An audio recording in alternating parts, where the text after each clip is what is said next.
All right guys, in this video I'm going to explain why I believe if you're not afraid of calories and you're not afraid of quality fats, you can and should be making and eating ice cream basically every single day. Now obviously every diet's going to be a little bit different, but at the very least this is going to teach you a method to make ice cream that I think very few people know exists and why you should do it. So first I'm going to go through what the other alternatives are to make ice cream today and kind of what their use cases are. So as I said, we're talking about like calories and real quality fats. A lot of the solutions that exist out there, especially something like the Ninja Creamy, is good if you're someone that wants to do like low-fat yogurt with like strawberries and stevia or whatever to make these like low-fat creamy ice creams. But if you're making real ice cream, this method is going to work perfectly. So with other solutions out there, these are the main problems that I see that exist. First, we have cost. Ninja Creamy is somewhere north of $150.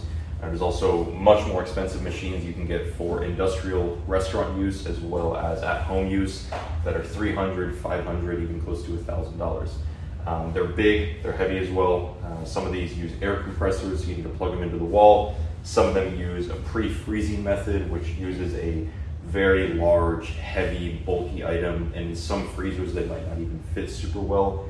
And this is kind of just the main problem with all of these, especially noise as well. The Ninja Creamy is extremely loud. It's probably the loudest kitchen tool, even louder than a blender by far, that you could own. They're big, right? You're only making ice cream, and even if you're an ice cream lover, you probably don't want to have an appliance or even something in your freezer that's taking up more space than anything else on your countertop just for one item. Again, even if you are a very big ice cream lover. Now, all of this brings me to if you are making real ice cream, and what real ice cream is to me is primarily using cream, egg yolks, either sugar or honey, but essentially a real sweetener with calories, with sucrose, fructose, glucose, whatever, and then some basic flavoring agents such as vanilla, salt. You could of course do cinnamon, cocoa powder, things like that. If you're making ice cream like this, like the real way, you do not need any fancy equipment, and you can actually use very simple equipment, which I'm going to show you guys, to make real ice cream. If you're again someone that wants to make like a low-fat, high-protein Greek yogurt-based ice cream, and nothing wrong with that per se, then yes, these other methods with machinery or with churning or with a pre-freezing method are going to be a little bit better. So what is this method that I think is underrated? I first saw this probably on a YouTube video like 12 plus years ago. And essentially what it is making a soft whipped cream out of just cream and sugar, and then optionally adding things like the egg yolks, the salt, and the vanilla. And you make this whipped cream that's like not fully whipped, but it's pretty close to the fully whipped, and you just freeze it. And I've made this probably since I watched that video maybe like 30 times, give or take.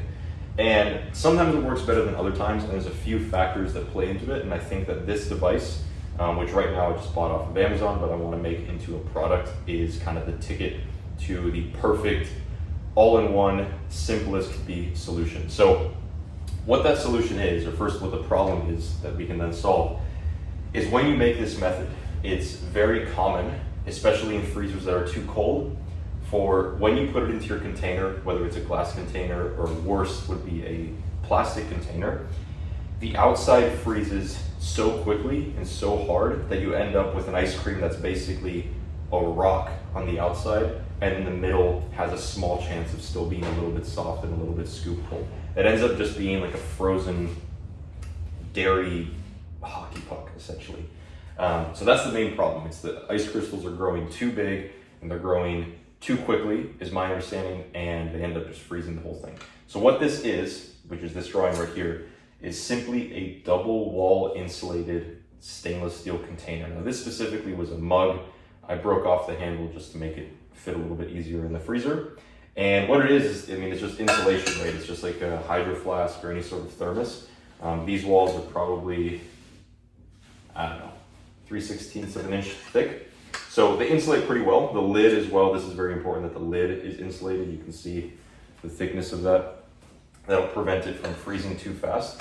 So all you do is make your whipped cream, whatever base out of these ingredients, place it into here, put the lid on it, put it in your freezer, wait 8, 10, 12 hours, and by the next morning, if you're doing this overnight, you have like genuinely perfect ice cream.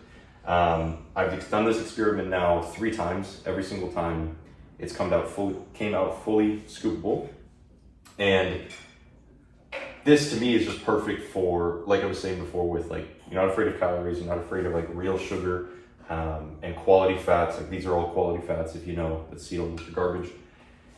This is perfect for like, it could be a Sunday or Saturday morning, espresso with ice cream, affogato thing. It could be, you could make it in the morning when you wake up during breakfast, and then you can have it as a post-dinner dessert. And what I've found is that it maintains well in the freezer. So far, I've only tested up to like 2.5, 3 days. Now, this is only, I think, 12 ounces, 11 ounces, something like that. So depending on who you are, you may or may not finish the whole thing, but I would imagine most people, if you actually like ice cream, you're making it of quality, and you're not afraid of the calories, then you should be able to finish it within 2-3 days. So yeah, that's the method really. I'm sure I'll make a demonstration video at some point. But basically all I've done is you drop all your ingredients in here. I'll have a rough recipe written down below, and you drop your ingredients in here. And then I just use a hand whisk, which ends up taking like 10 minutes. But you can use an electric whisk. If you have a electric milk frother, that's going to be by far the best solution. It'll probably only take you like 2 minutes tops. Blend it through there, pop it in the freezer, and you're done. The texture that you're looking for, I'll try to find like a B-roll clip of something of putting it on there. It's far from fully whipped cream. Like you wouldn't be able to like plop this on a pie or something, but it's much thicker than just say cream that you pour out of the jug. Alright guys, I found this quick clip of a guy beating white sugar with egg yolks. Now obviously when making ice cream you're going to add more ingredients than just these two, but the texture that he ends up getting is kind of what we're going for. So you'll see he's just beating it out with an electric mixer, and if you take a look here at kind of what that final texture is like, this is what you're going for. So you would not be able to like scoop this onto a dessert, but it's definitely thick enough to freeze into ice cream. And you just pop it in the freezer 8 to 12 hours and you have ice cream, and it is perfect. The product that I'm working on developing with this is going to be a container that's about 20-30% bigger. I want to make it where 2 people could have like a very respectable ice cream portion size. So that's one thing I want to change. I want to make the insulation a little bit thicker, nothing crazy. I want to make the sides tapered to make it a little bit easier to scoop out and clean. This is quite deep, so it's a little hard to get the bottom out, to make it a bit more like a traditional pint.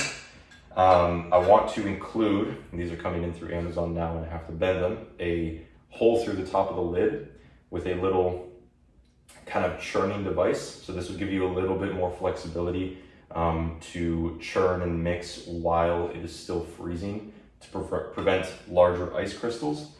And I also want to include some kind of whisking solution. So it could just be a standard electric milk frother whisk, or one of those like hand crank mixers, the old-fashioned ones that you do like that. I haven't seen one that's small enough to easily fit into here, but if I do find one, I want it to go in, and basically it could either have a magnet on the bottom or some kind of like groove where it can attach.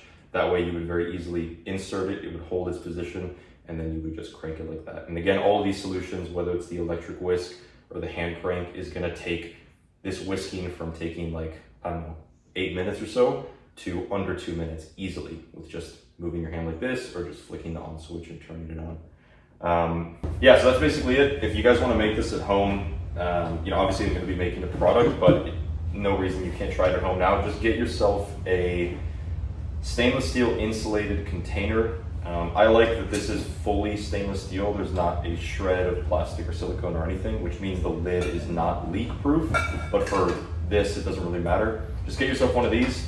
Probably at least 12 ounces. If you want to get a little bigger, that's fine as well. And obviously you can get a leak-proof one if you want. And a whisk. If you have an electric whisk, then you can go ahead and do that. I didn't have one, so I just bought this little cheap one.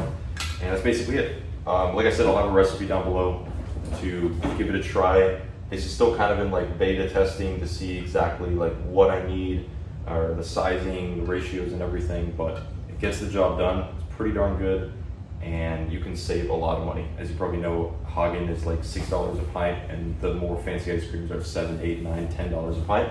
And this, even if you made it out of the highest quality, organic, whatever, we're probably looking at, I'm talking like organic raw cream, you'd probably still only be looking at like $2.50 a pint. And if you're willing to do just like organic pasteurized, you're probably, I don't know, $1.50 a pint. So when I have this product, I'm sure it'll pay for itself within like 10 uses essentially, which is awesome. So let me know what your thoughts are down below. If you have any questions, if you'd be interested in a product like this, I'm thinking I would be shooting for something around $50, and that would get most people to that point where it would pay for itself within 8 to 12 uses or so. So yeah, excited to give this a try. I'm going to be making more videos about ice cream, health and whatnot, and the statistics within the US of how many people consume it. So stay tuned for that.